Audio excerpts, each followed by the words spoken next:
La situation pluviométrique qu'on a notée ces derniers jours, c'est-à-dire qu'il faudra noter que depuis le début, depuis la fin du mois de juillet d'ailleurs, la nation avait déjà envoyé un bulletin décadaire qui avait prévu qu'on aurait une situation pluvieuse du 2 au 5 et du 7 au 9. Donc c'est ça qui a été consolidé avec des quantités pluviométriques assez conséquentes qu'on a notées ces derniers jours, c'est-à-dire depuis le 3.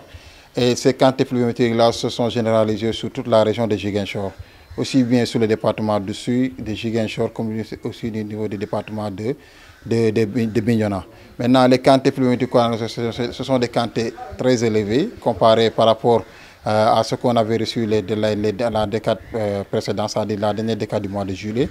Et ces pluies-là ont été très bénéfiques pour les cultivateurs parce que ça a permis de rehausser même le cumul saisonnier et comparé par rapport à l'année dernière, on est en situation supérieure par rapport à l'année dernière, mais aussi comparé par rapport à la normale, on est en situation excédentaire sur toute la région de Ziguinchor.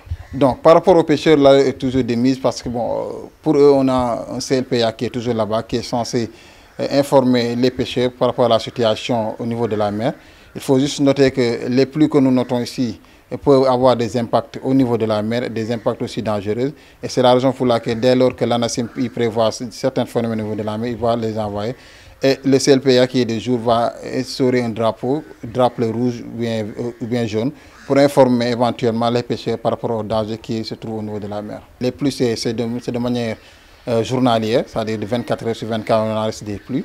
Mais néanmoins, il y a une poche de... Par exemple, hier, on a noté une situation où on a la présence du soleil qui est bénéfique pour les cultivateurs. Et je pense que ces pluies-là n'auront pas d'impact majeur, d'une manière négative, je peux dire, pour les cultivateurs.